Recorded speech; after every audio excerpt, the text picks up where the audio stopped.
Hi, everyone, and thank you so much for tuning back into the Naturally Nino podcast. I am so excited. I have a very special guest on today, and we are going to be talking about some interesting topics. So, the person that I have here her name is Sara, and Sara is actually a natural health expert, and she doesn't hold back about anything because she comes with a rich clinical and integrative health background that helps her to hold an unbiased, evidence-based approach toward true healthcare. She shares the fun and empowering side of natural living and healthy eating, along with the more challenging topics such as hidden issues within the food industry and vaccine education. She's been in the game since a young age and always says that natural health found her, as she's been dedicated for 16 years, guys. Sara has been through her own health and emotional struggles, and so much of what she shares is meant to spare others from the same dead-end roads she went down trying to become well. Sara is working as both a private practice dietitian for her company called the Naturopathic Dietitian, as well as an integrative and functional medicine and a clinical renal dialysis dietitian. She has an organic handcrafted elderberry company and offers a ton of free education through social media. We'll definitely have her give a shout out of where you can find her and also share her Instagram handle because she has so much valuable information to offer. Sara comes with a unique view of modern day healthcare, working on both the front lines of Western approaches as well as integrative approaches in her practice. Her happy place is the forest, and soup is her life. She says that she could live on an island eating soup and be happy as a clam. I love that. Apart from having her master's in nutrition and food science, being a registered dietitian nutritionist, registered yoga teacher of 10 years, and a former college professor of clinical studies for nursing students, she's also a woman of faith and accredits true wellness to God and all He's created for us. Not to mention that Sara is continuing her education in naturopathy and is earning her doctorate. Sara, that is amazing. How do you do it all? Don't sleep much. I think I've always had this passion. I had no idea that natural health was going to find me the way it did, but I think I grew up a little differently with my health and my struggles, and that's what led me. And I just kept going. I am somebody who loves to learn so much that sometimes my brain hurts. I love that. I don't really sleep a lot either. So I can totally relate. So you said that nutrition found you. What do you mean by that? So my journey began when I was a child and I had debilitating allergy and asthma to the point where I was like anaphylactically allergic to pollen. I would have eczema. I had food allergies. And I was always loaded up with so much medication because my mom didn't know what else to do with me. And when you have such severe reactions, you really don't have choices. And back in the late 80s and 90s, you didn't have Google and, web searches to go and investigate further. You kind of just took medicine at its word. And, but I always felt horrible. And my mom knew that. I mean, I would take certain things and I would feel so much worse. I felt like a zombie. My gut was wrecked. I couldn't digest foods. So I think it was only natural that I ended up, as you get a little older and you start to be able to make more decisions for yourself, especially in high school, I realized that I needed to do something. I realized I didn't want to live this way. I didn't want to take, the allergy medicine and the steroids and the nebulizers and everything. And I actually started my journey at a health food restaurant that I ended up managing. I started when I was 16. I was managing by the time I was 17. And I was thrown into this career really from there. And Ended up going to school for dietetic science. And from there, I was actually went into pharmacy school because I did Oh, not, wow. yeah, I wanted to learn the other end of healthcare at that point because there was things I was seeing even in the food industry that I didn't agree with. And I Mm-hmm. wanted to learn this other end of healthcare. So I got in, I moved out of state. I got a great scholarship merit award. And on day 3, I knew I couldn't be a part of it. And I waited about 9 months just to make sure, didn't want to make a rash decision to leave um, after moving and uprooting my life. But I knew that I just couldn't be a part of it. And more than ever, my heart was with more nutritional, natural approaches. So I said, that's what I want to do. And around that time, I got sick and ended up with a chronic illness, an autoimmune issue. And then I really had to even reevaluate things even more. Oh, wow. Yeah, I can see why nutrition found you now. Mm-hmm.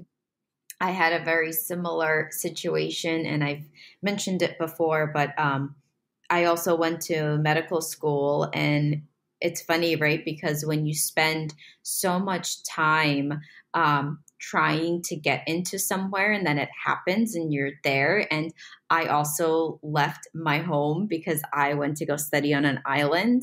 Wow. And pretty soon I knew that I did not belong there and that I did not think the same way as all the people around me were thinking. And I felt like I was lying to myself and to the core of who I am.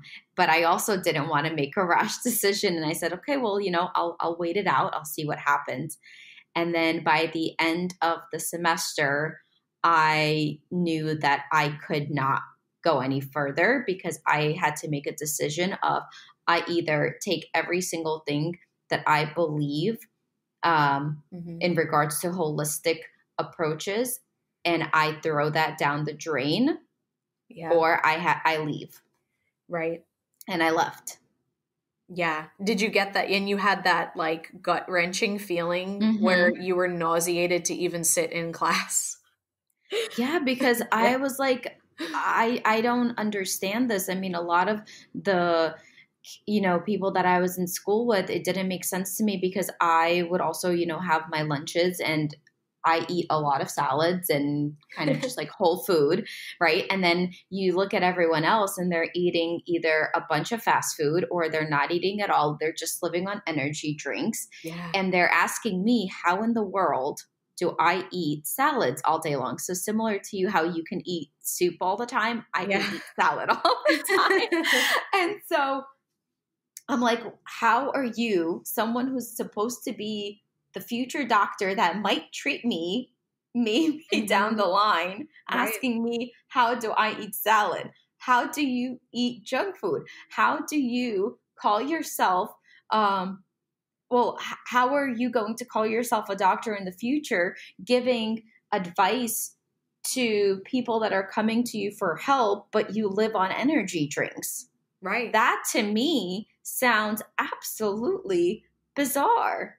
Yeah. And where is the health in that, Right. Yeah, that was something, as I got further into my clinical experience, because even though I didn't pursue pharmacy, I kind of I did things a little backwards. I actually didn't Mm-hmm. even want to be a dietitian after I had my bachelor's degree, and I could have went on for an internship and sat for my board exam.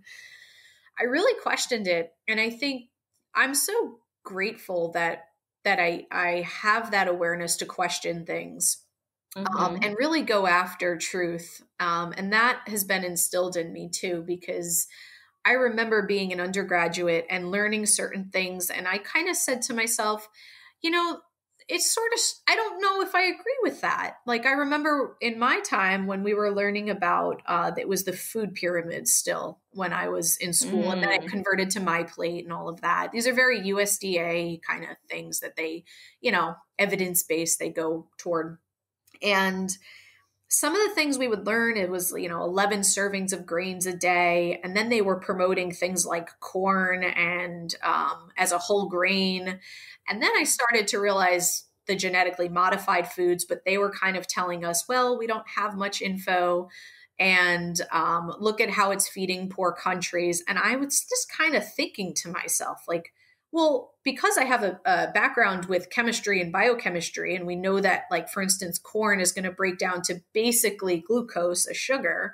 Mm-hmm. Like, do we really consider that like a whole grain, something that's fiber rich, blood sugar stabilizing molecule? And there was just certain ways that they would educate us, and I would go home and research. I would dig in a little deeper, and I started to realize there was even studies that showed that GMOs were cancer causing, but they were wiped out. They were like hidden. I started to realize that there was a lot of funding that was behind the corn and wheat industry. Then we came forward with things like Monsanto. And now all the puzzle pieces started to come together. And there I am, 18, 19 years old. Then I'm like 20, 21 years old, getting ready to graduate and realizing I don't think I can preach or promote this as a dietitian. So I didn't. And I went into pharmacy for that reason. I wanted to see the other end of healthcare and find my own way. And then I realized that after I left pharmacy, I said, well, in order to do anything, I do need to get my credential, And I realized there was this section that was starting with more of an integrative and functional medicine approach for dietitians. So I went down that track. I realized that I could do that. But I don't know about you, but did you ever feel like you had to learn to play by the rules in order to realize like what works and what doesn't? Yeah. I mean, I think the biggest struggle when you are a truth seeker and you have all this curiosity and desire to just learn and absorb everything you possibly can, and then you want to do something about it, you also realize that you're kind of limited. Because I went into medicine and I wanted to be a doctor. You know why? You're going to think I'm so crazy, but I literally wanted to go in there, get my degree, become a doctor, and then come out and be like, hey, I did all the education that you did, so now I'm validated. Mm-hmm. And guess what? None of it is true. Yes. Yes. Yeah. Because I thought that was the only way that people would listen to me and value my opinion. And I created this thing in my head where if I'm not a doctor, no one will listen to me. Wow. I resonate with that. I can't even tell you. And it was hard for me, I think, in the beginning because it was the same thing.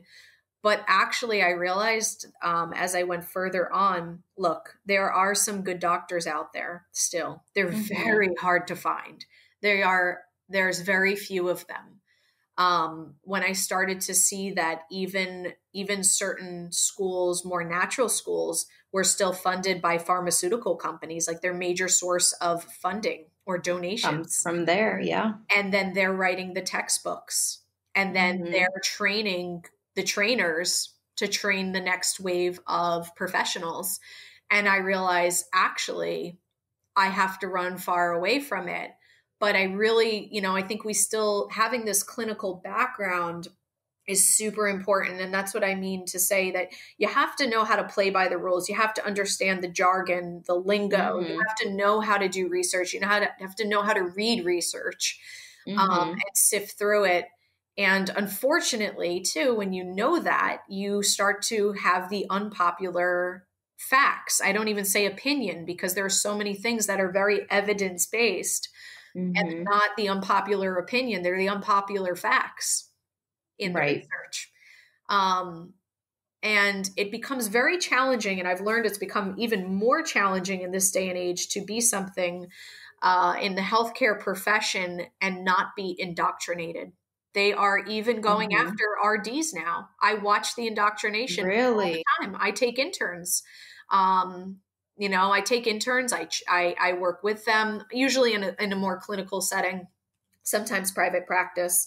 Mm-hmm. I watch it with nearly every profession because they have to ingrain a certain level of fear and dependency and solution. And look, not all medicine is bad. There is life-saving medicine.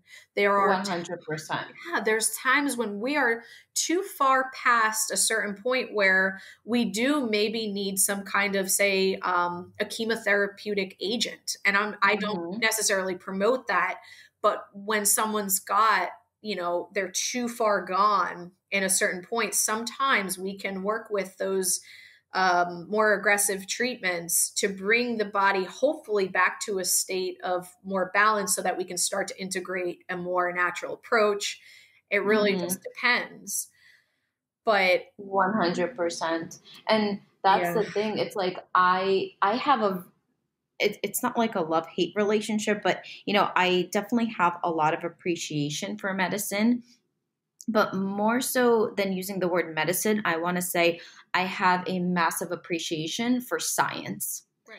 I love science. I am also a science nerd in that regard. And in high school, I was part of this program that was literally called Research Science. So I read a lot of research papers. And then even going to college, I majored in art and child development. And then I was like, no, I'm going to become a doctor. And so I took all the prerequisites for medical school on top of my degree. So like you, I just love to take in as much information as I possibly can. And yeah, I lose sleep sometimes because of it, but I'm fine with it because it's worth it. And it's because of the fact that I just want to know the truth. So if someone tells me something, I'm not going to take their word for it. I'm not going to take their word for it no matter who they are, even if they are a doctor or whatever else. I'm still going to go and do my own research. And you're absolutely right. You have to know how to read those research papers. You have to know what is actually being said. On top of the fact, you have to know who funded the research and how was it set up? How was it organized? Does the way that it was constructed lead to a certain outcome, or was it really done purely with good intent? Right. Absolutely. So I think there's, a lot of those kind of questions. And I do believe there's a lot of doctors that I know that are extremely incredible. I'm not going to take that away from them at all. But um, majority, that's not the case, No. unfortunately. No, and unfortunately, so we deal with insurance companies through my private practice because I'm able to accept insurance. Mm-hmm. So even I see it to a certain degree as far as what is required or expected in order to be reimbursed. So I'm dealing with these very practical, boring, frustrating things. But then I've also worked for medical practices. I've worked for outpatient hospitals. I've done a lot of different things. And I do see that there are certain things where they're like, I'm sorry, I can't order that test because won't say it, but it's because they won't get reimbursed. Or Mm. the amount of diagnoses codes that get put in for certain types of patients just to try to get reimbursed is crazy. And now this person has 14 different psychological diagnoses, from anxiety to bipolar to um, you know just so many different things. And you're like, Mm-hmm. wow, we've just labeled all these different things just to get paid. And you know it's very hard to practice in this day and age, I think, for medical professionals. um, and that goes into a lot of controversy when it comes to like the vaccine schedule and everything. Yeah, let's talk about that a little bit. Actually, I'm glad you brought that up. Um, I have been following you on Instagram for quite a while, and I like I mentioned in the beginning, you have so much valuable information on your page that you share openly. And I appreciate that so much. And especially during a time like this, when the topic of vaccination is probably one of the most talked about things ever right now. And it's such a controversial topic. So I know this might send a lot of people crazy or not. Or maybe it will be a big eye opener for a lot of people. But when you say the vaccine schedule, so what are you referring to? Well, first, I just want to preface too and just kind of say that unlike other people or professionals, maybe when they talk about vaccines, I really try to come from a place of understanding. I'm always going to share. I'm just going to relay what I found. My goal is Mm-hmm. to just empower people, and I do think that the media has, you know, not just the media, but the schools and the textbooks and everything has created this foundation of fear around not getting a vaccine or, what happens if we don't, but no one really knows why they're so scared. They just Mm-hmm. take it at face value because somewhere, somehow, that's what they've been hearing. Um, Right. and if you ask yourself, where did I even develop this concept that I'm truly so scared? Was it really just one doctor that told me one time and that was it? Mm-hmm. Or has it actually been happening my whole life? So the vaccine schedule essentially back in probably, we're probably about the same age, our parents' day, they got about maybe 5 vaccines. Mm-hmm. And that would have been my parents are like about late 60s, early 70s, probably about 5 vaccines. Some people only got one, some people got none, but about five. Five was like the maximum. Then you fast forward to around our age of the 80s, even the early 90s, and we're at about 23 to 25 doses. The Wow. children now are over 70 doses Oh by my like God. 18. Now, one question is, well, why have we gone up and up and up and up? Mm-hmm. What changed? And then we have to also look at, is it actually making us healthier? Do we see healthier children? Do we see, lower rates of things like flu or anything like that? So the schedule is something that raises red flags for most people. Like even if you're very, very for vaccines or you feel strongly about it, I think if you can just come with an open mind, try to not get to a point where you feel like you're being attacked, like at your core, but Yes. just genuinely, just like with anything else, like if when we were younger, they gave us medication and now they're giving us more medication, now they're giving the kids like, even triple the medication, you'd have to kind of just be like, well, let me make sure this is what I want for my kid. Let me make sure this is a wise decision. Let me see, is it all really necessary? Like, in a normal situation, you would question that.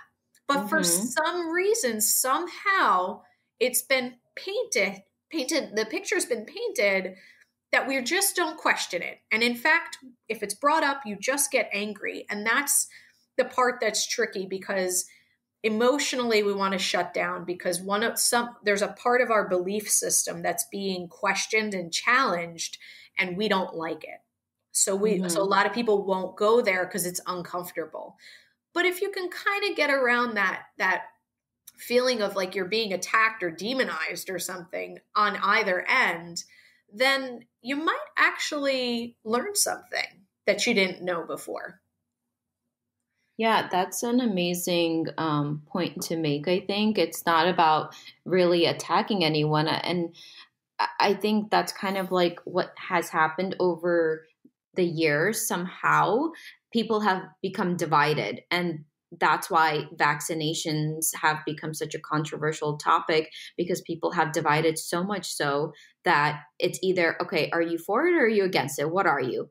And maybe it's not so black and white. Maybe there's a lot of stuff that is untalked about. And because people don't, and it's untalked about because people don't even want to enter that conversation Mm-hmm. because they get so emotional and they let their emotions talk and not really seeing things for what they are. Because I'm not saying that vaccinations are 100% bad or evil, right? The question is why did they go so high up in number? Because it seems like we're doing all these vaccinations, the dosages have gone up. We're constantly it's being now we're talking about mandating it.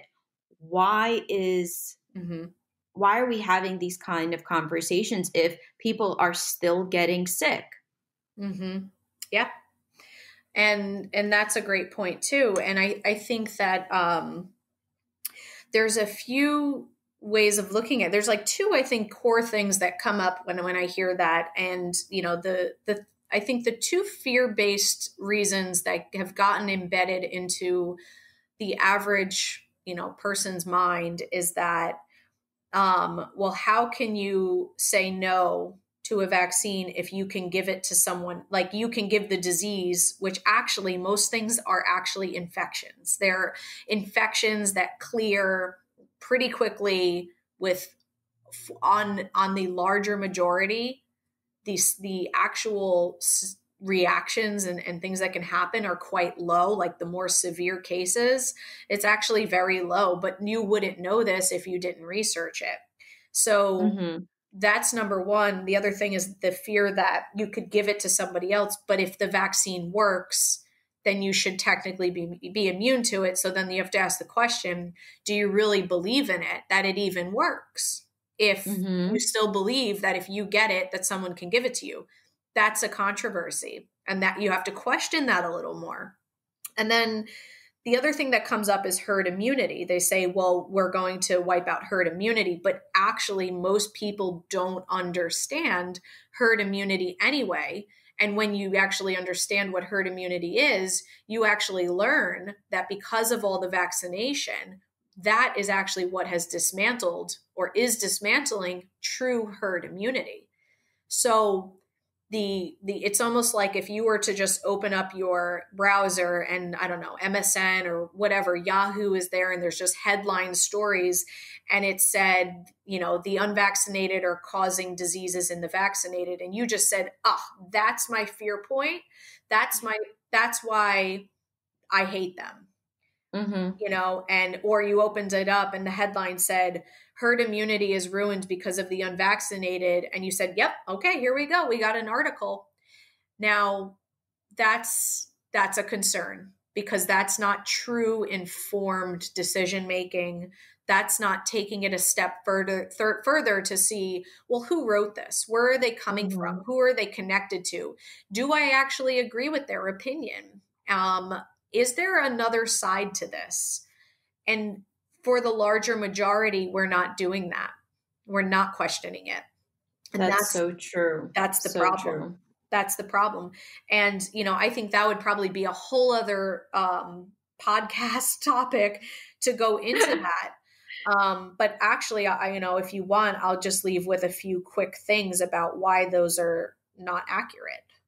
Yeah, I would love that. And I mean, I'm sure there's so much that I want to talk to you about. So we'll probably definitely have to break it down to another podcast and do that. Well, another episode, I should say.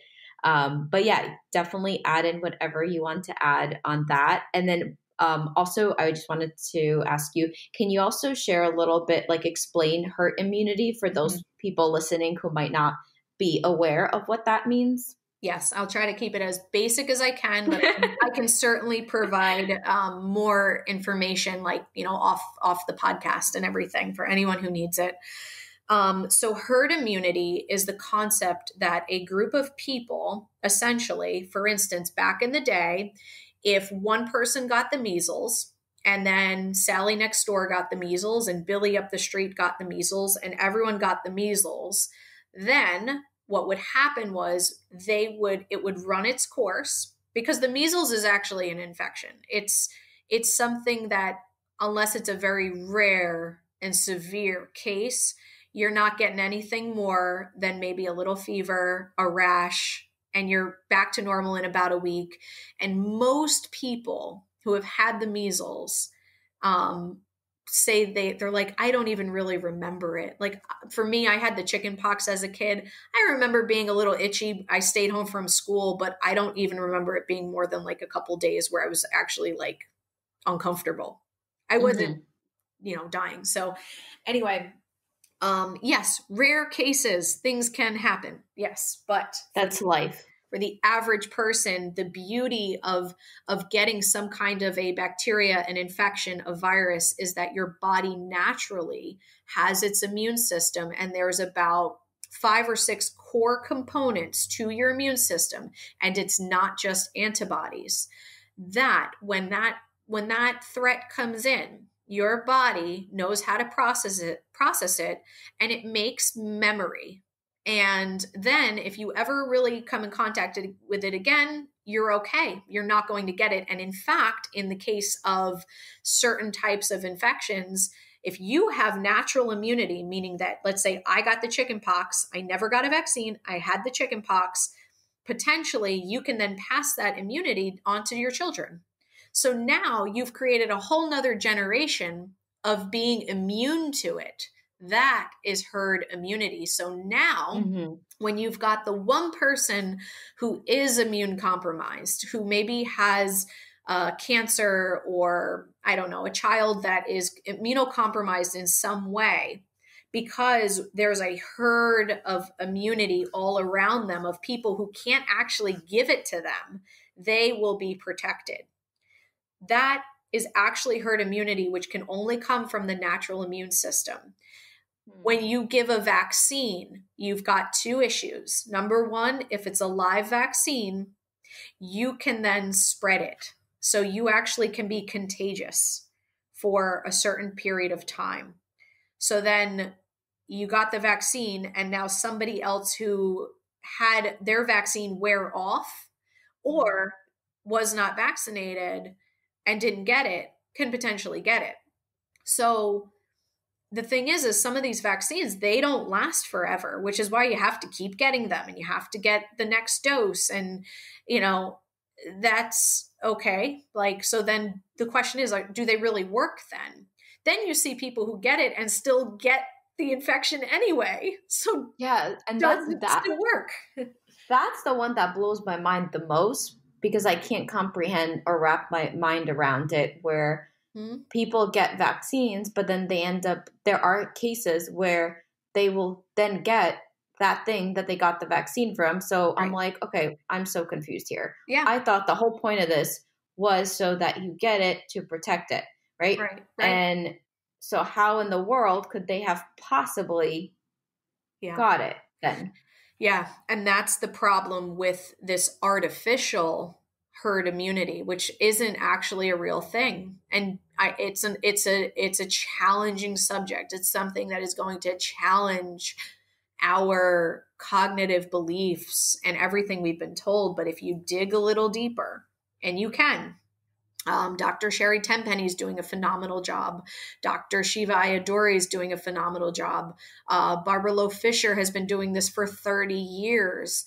There's so many resources that are still available that can explain this. There's actually an incredible series on understanding both sides, pro and con, for vaccines. It's coming for free on YouTube on April 20th. I think it's the 20th to the 22nd of 2020. So in a few days. And it's like a 7 to 9 part series, I want to say, and it's going to be free. So that's an awesome opportunity. But those are the kinds of things where you just want to watch it with just like, you could still say, you know what, I'm going to watch this. I'm still going to stick with the schedule. I don't think this is going to change much for my beliefs, but let me just at least watch it. Let me just see if there's something in there I might want to know for myself, for my family, for my children. Because that's actually even how I kind of started with this stuff, and just going back to the herd immunity a little bit, the problem with the vaccines in a most basic level too is that if we don't know that the vaccine definitely, and this says it on the package insert, you can have access to the package insert and you can read and confirm all of this. It says that it is not guaranteed that this vaccine will give you immunity to the thing that it says it's going to give you immunity. So if we can't definitely know that it's giving us immunity, plus we know that it wears off, plus we do know that it comes with adverse reactions and side effects that can and often do happen, then what happens is now we don't really know how that's going to then continue to spread the disease. And now we don't really have herd immunity because the only way to truly form herd immunity is natural herd immunity, where your body and all of its immune system, not just antibodies, because the vaccines are only looking at antibodies, which is one part of the immune system. That's only one part, but there's many other parts. If you forget about all of that, you confuse your immune system. And now we start to see autoimmune issues, right? Whole other topic again. But now we have destroyed herd immunity because of vaccines. And there's not much natural immunity going on anymore because we want to mandate and we want to allow it. And we're not understanding these other sides. There's more to the puzzle. There's more to this than just get a shot and you're covered. It's just not that simple. And what would you say are some of the major side effects of vaccines? Oh my gosh. I would strongly recommend that you check out the vaccine inserts, the manufacturer inserts, because on there is actually going to list that. Guillain-Barré is one that comes up. Autism won't be written on there, but encephalitis and brain issues, neurological issues, asthma, different types of leukemias, blood disorders, cancer. They have never, you look on the insert, they are not tested for carcinogenesis. Carcinogenic compounds cause cancer. It's never been checked for mutagenesis. Mutagenic meaning that it can mutate your genes. Even though it can. Right. Okay, so we can't say that they're actually safe, because if you can't prove that it doesn't cause cancer and you can't prove that it doesn't mutate genes and you can't show that it's actually safe and you have to list side effects and you do list a potential side effect of death, you can't actually say that it's actually safe. Right. And to take it a step further, when you get into things like ingredients, all you have to do is break down each ingredient. And if you don't know what it means, it's just because they code it with another name, because that's their way of hopefully diverting the attention. But if you look up MRC5 and you look up WI38 and you look up polysorbate 80 and beta propiolactone, you will actually see what they are. And you'll see that beta propiolactone is listed as a carcinogenic compound. And I'm just pulling one ingredient in this concoction of ingredients. And right there, if you go and look it up on government-based websites, it tells you that it is a known cancer-causing agent. So we didn't test the vaccine to prove that it doesn't cause cancer, just in case one of the ingredients had the potential to do that. But then we're listing not just one, but dozens of ingredients that we are known to cause cancer. But we're not proving that it doesn't cause cancer. And yet we see this skyrocketing rates of childhood cancer. And we won't look into that. Why? Right. So many questions. And I mean, everything that you're saying, it's just so bizarre to me. And I want to know why also. Like, I want to know who's actually behind all of this, why are we not informing the public? Why is this information not at the forefront? Why is this? It's kind of written, right? Like it's almost like when you start to get into nutrition and healthy eating, right, you become super obsessed with reading the ingredients on the labels. But prior to that, you just would look at the box and say, "Oh, it says natural on it." When I discovered the fact that natural was a Yeah. was a bought term, Yes. my mind almost like did like I don't even know 180 or whatever Yeah. because my whole everything just like got twisted upside down. And I was like, wait a second, what? Natural could be bought? Anything could be have natural on the box? And then when I discovered that you have to actually read the ingredients, Mhm. my whole world changed. So it's like almost kind of like that similar concept of like how you said, well, yeah, you can ask them to go and read the label and like it'll say the ingredients that are listed on there, but that's not the part that's talked about, right? Mhm. And for example, I think one of like the biggest things right now also, and I was talking to one of my best friends. She has the cutest 18-month-year-old baby girl right now, and she actually got kicked out of her pediatrician's office because she refuses to vaccinate her child.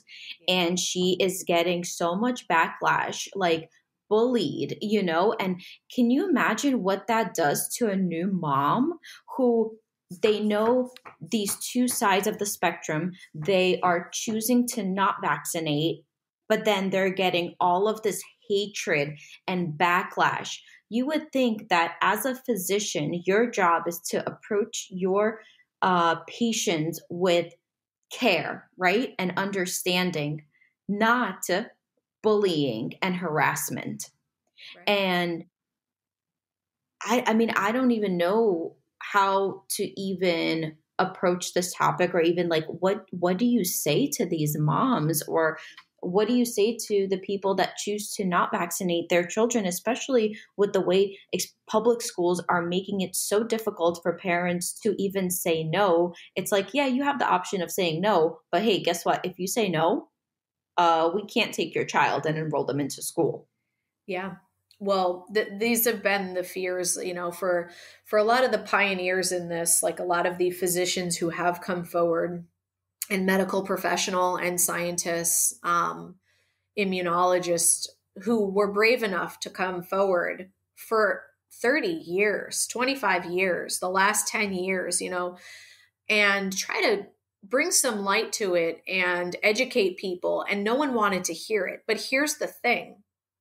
When I made the decision to be more open about it, I was like, man, this is either going to sabotage my career or, but it got to a point where the reality is that vaccine injuries do exist.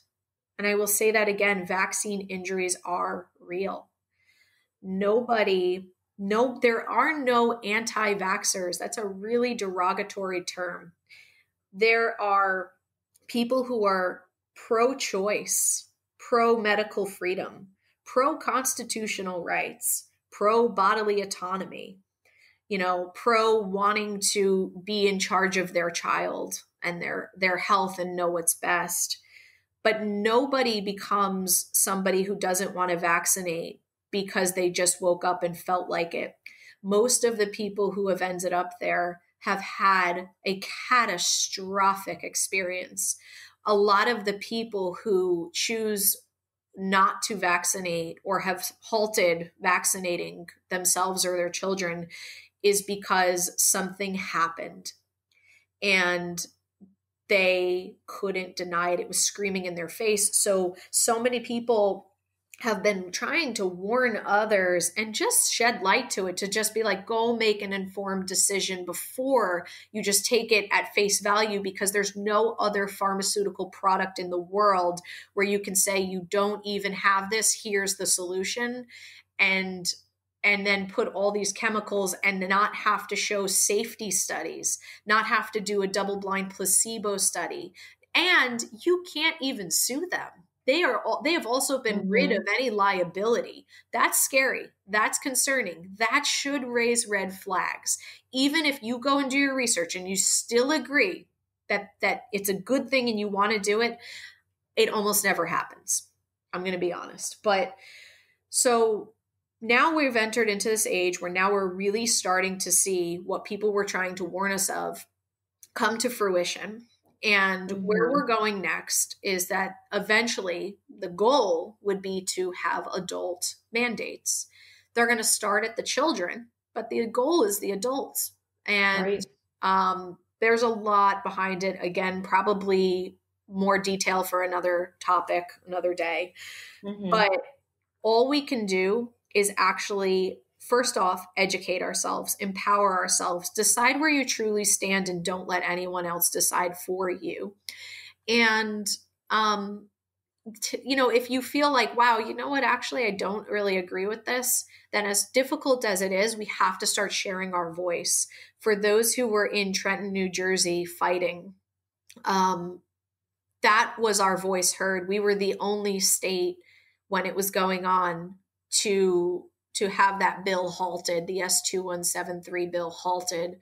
And we fought for the people who were not yet aware or not yet willing, because even though they may hate this side of it, even though they might not want to listen to it, even though they may disagree, we know what's coming. We know that it can be someone's child next. It could be our own child. It could be, that they were meeting all their milestones and now all of the sudden they're not functional cognitively. Or what we forget is that it's not just autism, it's not just neurological disorders, which are horrible, but it's also the other risk factors are all the anaphylactic reactions going on. It's all the childhood diabetes, type 1 diabetes that's happening. There's just certain things where if you actually trace the ingredients plus the adverse reactions, and then you see the rates of illness that's going up, there is a direct correlation there. Right. And So, it's, yeah, go ahead. sorry to interrupt you. I was just going to add that, they say that, um, and I want to say they say, meaning the people that want to mandate vaccines, that it's meant to help the population, right? And it's so that people don't get sick as often, or it's for our own benefit, so that if we do come across this thing, that we will be protected from it, even though there's a chance that we won't be protected, but we're going to hope that we will be protected for it. And they spend so much money is thrown into this industry and fighting to mandate it. I mean, the amount of money that, especially all the stuff that's coming out right now, and hearing the lump sums that Bill Gates has been throwing into this industry and building all of this, it's almost like, well, why didn't you take all of that money and throw it into preventative Yeah. things, right? Why, if the government really cares about the people, why are we, like you said, selling products that have ingredients that are carcinogenic? Why are we pumping sugar into the population and advertising? Why are we spending so much marketing dollars and advertisement dollars to market children and feeding them with sugar that's leading to all of these issues that are completely destroying their immune system? Yeah. Why? Yeah. Exactly.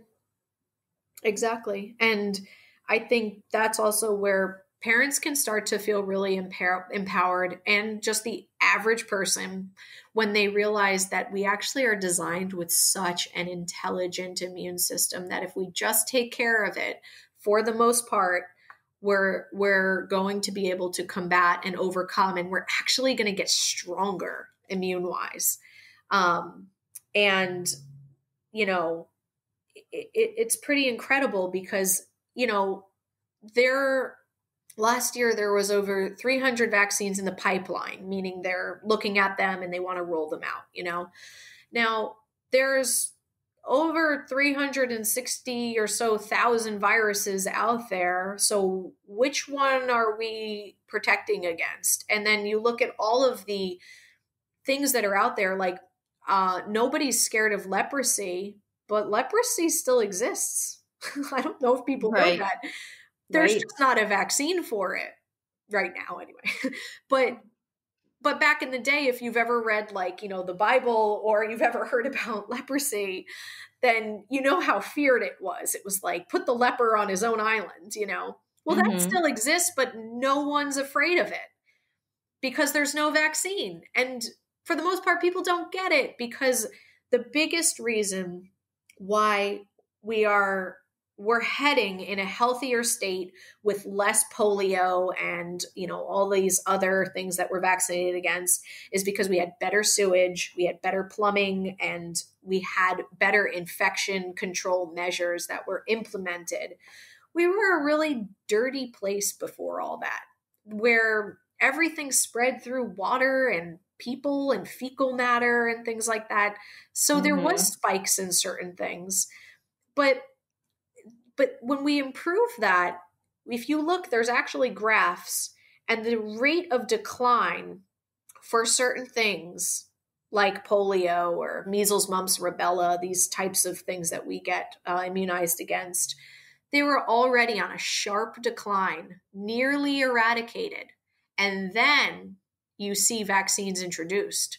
They were already on a sharp decline. Mm. And there is information available as to how and why that happened. And it was not because of the vaccine.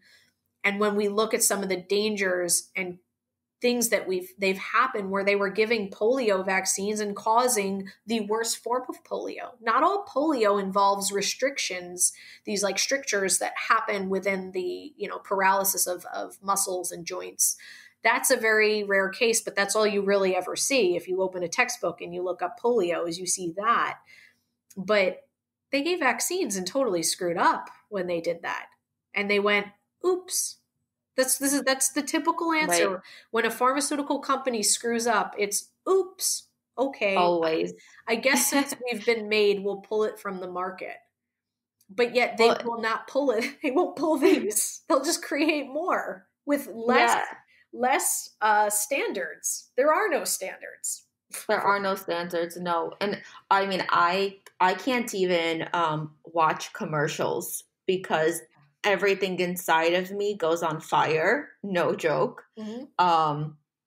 I literally cannot watch them because I am just absolutely outraged. And the fact that this is real life, this is playing, and it's people are actually watching this and believing this stuff, and then going to their doctor and literally asking them about it when they literally just made this beautiful picture. It's always a landscape view, and it's a guy or a girl, whatever, and they're like like running or jogging in the grass, and they're so happy, full of life, and then they have this like weird name because it's got to have some cool name that makes no sense at all. Mm-hmm. And then at the end of it, and by the way, you're probably going to get blah, blah, blah, blah, right? And it's just really fast.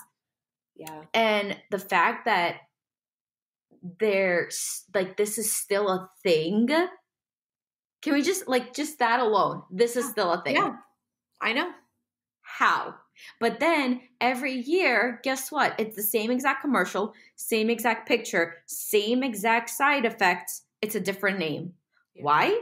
Because something happened. They discovered something with that drug, and then it got a lawsuit, and then something happened, and they're like, shit, have to shut it down. We have to, okay, this drug no longer exists. But guess what, guys? We got something new. We got something better.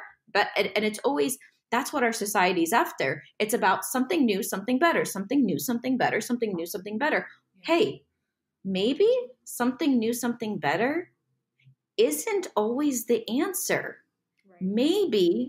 Maybe, just maybe, our grandparents or our great-grandparents or,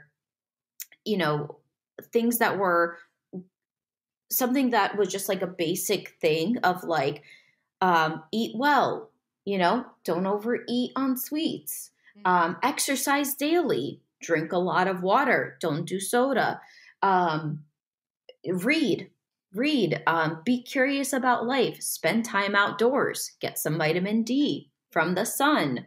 You know, um, maybe that's all we really need to allow our bodies to actually heal themselves and thrive, Yes. right? I mean, how about all of those cases where people who have diabetes, even people who have type 1 diabetes, were able to literally reverse their diabetes by developing a healthier lifestyle and eating plant based, or people who had cancer in like a really bad form and then literally the cancer just went away because they completely changed their lifestyle.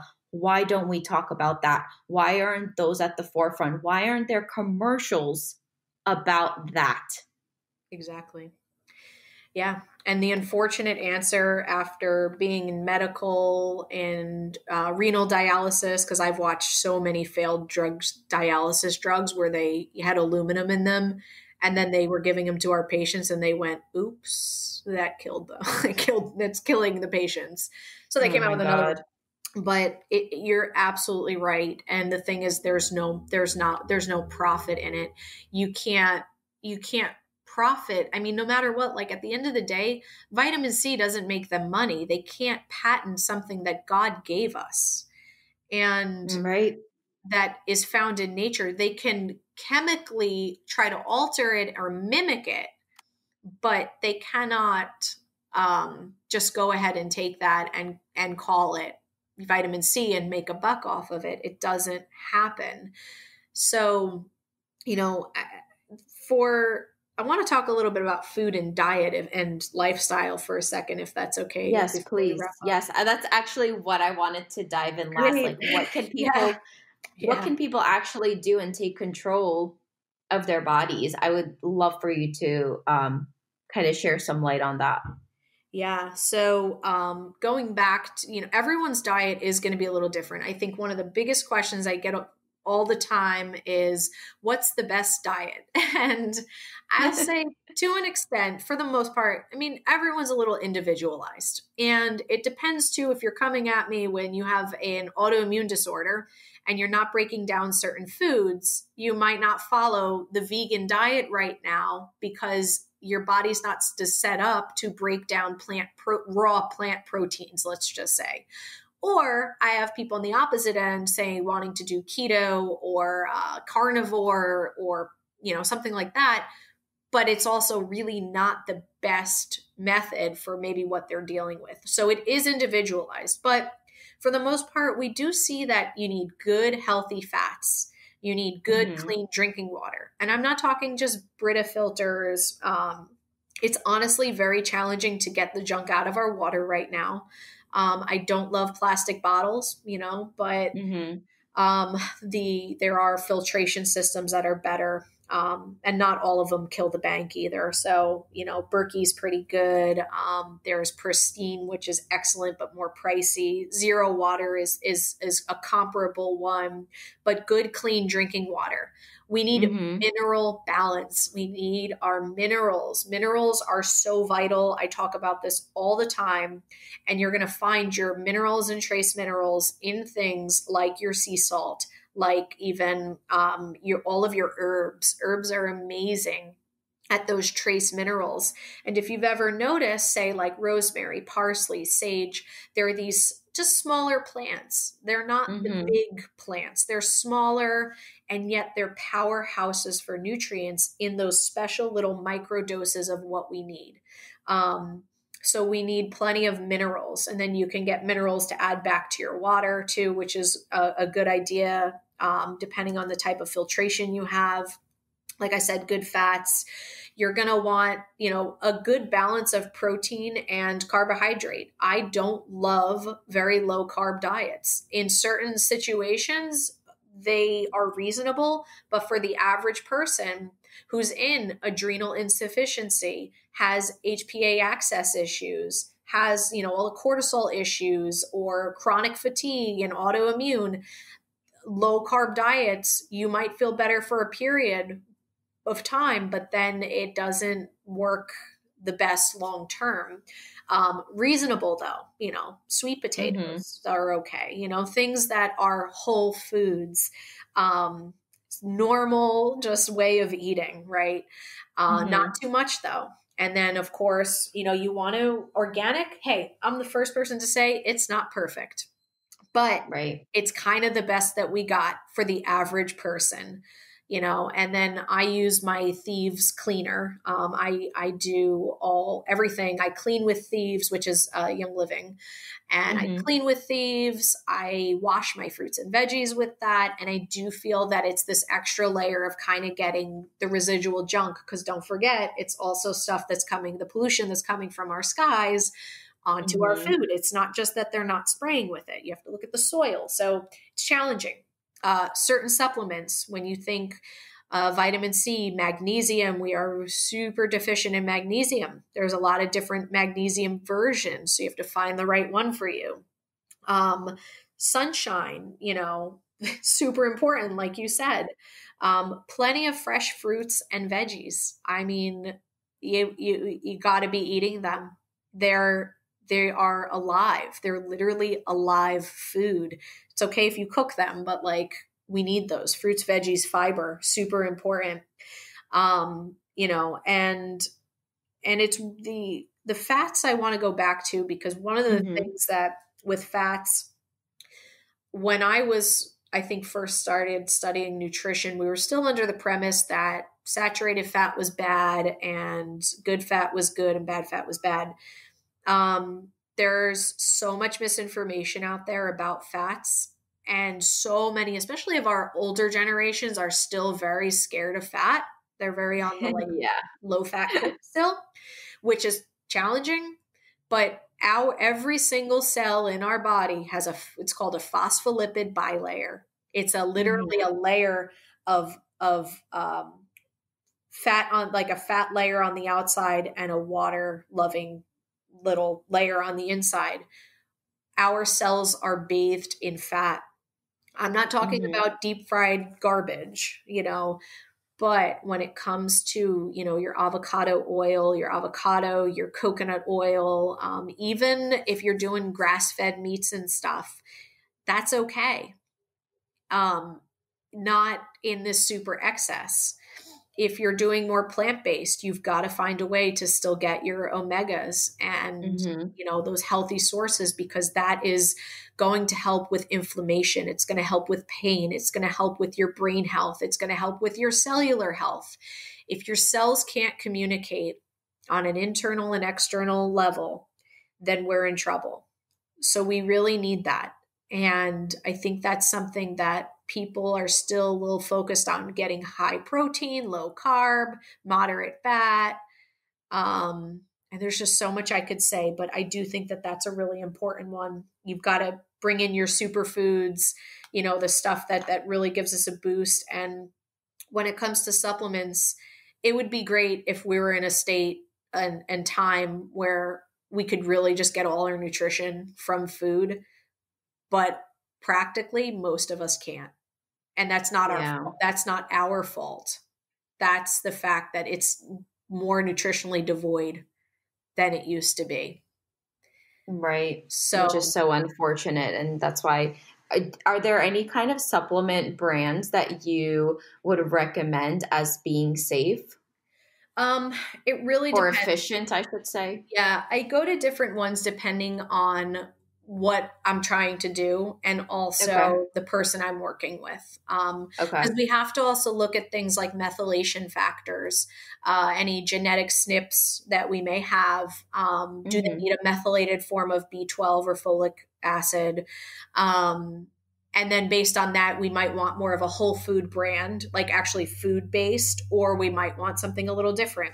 So I use Zymogen some in my practice, which is something that is third-party tested and healthcare providers can get it.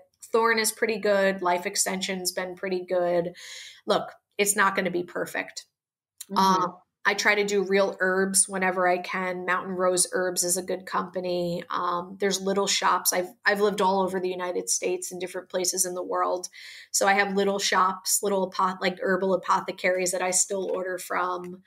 Oh, Um, I love that. yeah, it really depends. I do a zeolite. I do TRS, so I use that for my zeolite. I do mostly Young Living for everything, from supplements to cleaning to the oils, and I do a lot of natural restoration with my oils because they are therapeutic grade and they work. And I was deceived by a lot of the labels of other companies for years, even me. And I wouldn't get better, taking certain things. So when I sought out for some of the best places out there, I did eventually find them, and I can always send you a list too if you have like a specific question or a product recommendation. Absolutely. I will definitely be asking. What would you say, I guess, for someone, for example, who's listening into this and have been inspired to really start doing their research and also understand how their body works? So you said that it really what you would recommend really depends on, let's say, the methylation or what other things are happening to that person. Um, would you recommend that they go get some kind of a test to find all of this out that they could bring to their dietitian, or to like, where would you, what kind of guidance, I guess, would you give them on how to start to figure out what they have going on with their body and their genes, and what would be the best thing for them? Yeah. Well, if you're talking about genes in general, genetic testing is very expensive and it can be hard to come by, and your average physician's not going to want to order it. You can Okay. typically the easier one to find would be like the MTHFR, which has to do with the way that folate is broken down. It's Okay. the way it's methylated, we call it.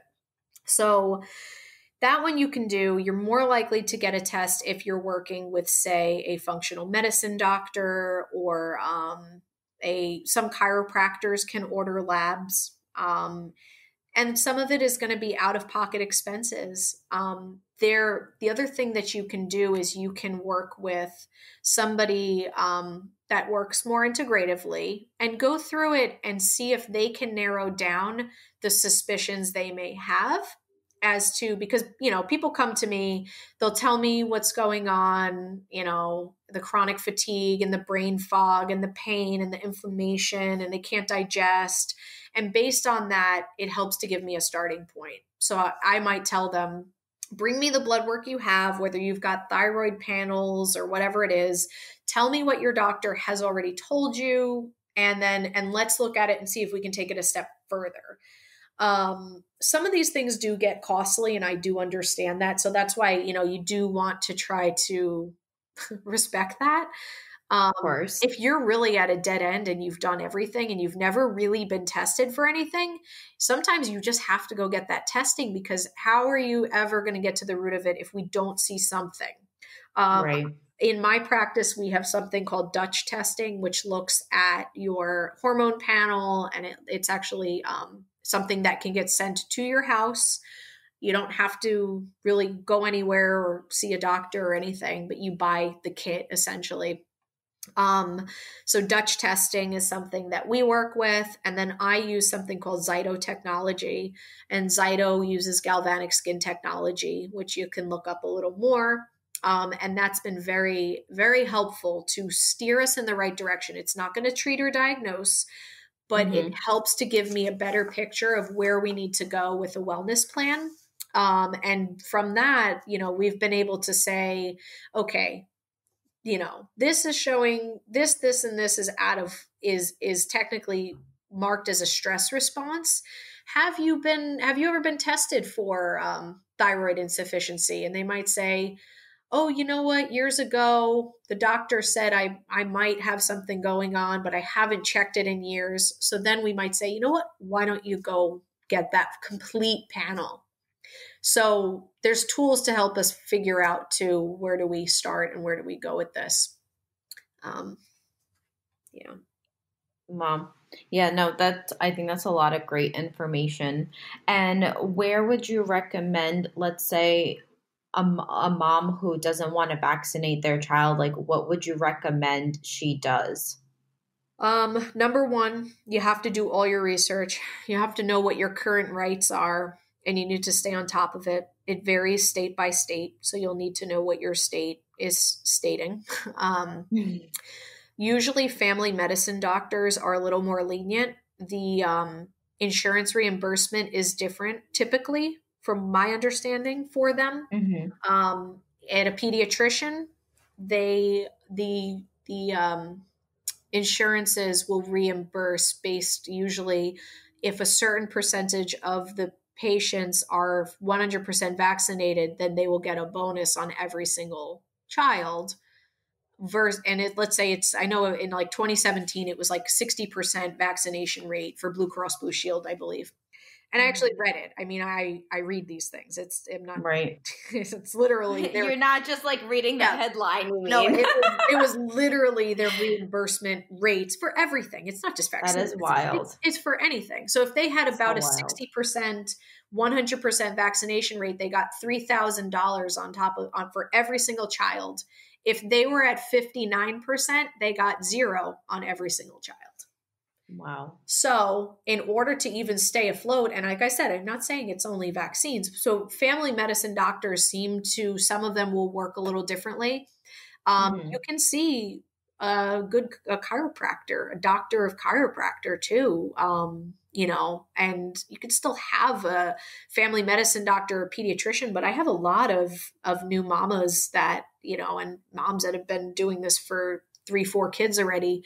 And, on average, they usually are just going to their more natural physician, whether it's a naturopathic doctor or a doctor of chiropractor or something like that, for all the little things. And then, God forbid, something bigger happen, they do have like a family medicine doctor, Right, because the main thing, I guess, especially since you are a practicing dietitian and everything, especially for moms who are very, conscious about what they're putting into their child's body and very aware of a lot of things. What would, is getting nutritional advice from a doctor the same thing as getting it from a dietitian? Because I know that there's not a lot of nutritional training that happens in medical school. Yeah. Well, I mean, if you want an expert, then you go to an expert, and doctors, probably 99.9% of them are not experts. So, I mean, if you take somebody that has had one day, I think the maximum, as of like last year, the maximum training for nutrition in a medical program was 1 week. And that's like, we're talking like 8 or so years of schooling, 1 week. So if you think that's an expert and you trust them to stay on top of all of the nutritional things that are constantly changing science-wise and everything, then hey, go for it. But I'm going to imagine they're probably not reading so much of the nutrition journals as they are the medical journals, because, and are they really sifting through? Are they really talking about it every single day? Once in a while, you found a doctor that really woke up and they were fascinated. My very first job was in New York City at a happening medical practice.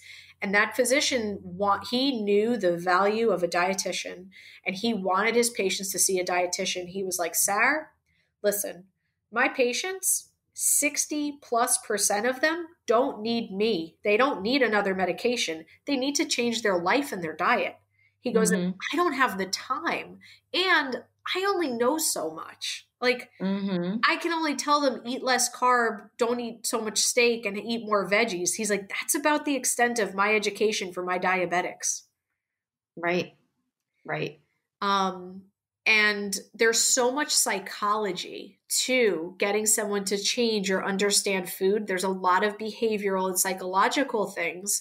I've done a lot of more like psychology training too, to really understand, because doctors sometimes can't understand. Well, I don't understand. Stop eating donuts. Stop eating, donuts. And they don't understand why the patient isn't doing that if they know it's killing them and their blood sugars are 500. But Right. there's a lot deeper root. I mean, I worked as, I still see eating disorder clients too. And Oh my God, that's going to be a whole nother topic. Can't wait for yeah, that but episode. so But yes. and that's the whole thing though. You psychologically, food means so much more to us. So Mm-hmm. we got to start the kids off young. And for the most part, if you give the child all the time the processed food and the cookies and stuff, they're going to crave it, because biologically, biochemically, their bodies are going to want that pleasure response that happens in the brain. But if you don't really introduce much of that and you stick with the whole foods and you're giving them the good foods, their bodies will like that. The taste will adapt to it, and their immune system and their brains and nervous system and everything is going to be wired the way that it was intended to. 100%. Yes. And oh my God, there's so much more I want to say on that, but I think we're going to stop this episode here. I think that there is so much information that you shared in this episode that is really going to speak to people. And I thank you so much for taking the time to do this. And I think I will definitely be inviting you to come back and dive more into this whole like relationship between food and our psychology, because I am so into that, and that's a whole nother conversation that's so much to talk about. I love it. And its own beast, which I definitely would want to have its own segment and dedicated time to really dive into all of that. I think that what you are doing is incredible. I would love for you to share where people can find you so that they could also follow along and see what you do. Yeah. So I'm mainly on Instagram. I do have a Facebook too. I'll be honest, I'm not crazy about Facebook. But for Instagram, I'm the underscore naturopathic underscore dietitian. So it's the underscore naturopathic underscore dietitian, dietitian. And then, of course, I do see people privately. So I have a private practice, which during this whole COVID thing, where I'm not really seeing people in person, but I'm doing all my phone, um, sessions and everything. And I also have my website, which is www.naturopathicrd.com. And on there is where you can get my elderberry, and there's some information on there I try to put up there too. Thank you so much, Sarah. I will link all of that to this episode once we go live. And another question is, do you only see patients that live in New Jersey, or do you also accept out-of-state patients as well, so that people listening in can know if they can reach out to you? I actually see people all over the world. Perfect answer. Yeah, I can't accept insurance out of state. Okay. Yeah, but I see people all over the United States. I see some people in other countries, and of course, I see people in New Jersey. I love that. That was the answer that I was hoping for. And if they want to reach out to you and get your services, do you recommend they go through Instagram or through your website? Instagram is actually probably the easiest way. They can also send an email, and that would be good. And that's it. Yay. Thank you so much, Sarah. And I will talk to you later. Thank you, everyone, for listening. And I hope that this episode really inspired you to go ahead and start doing your own research and really dive deep. Thank you, everyone. Thanks, guys. Thank you, Nino. Bye.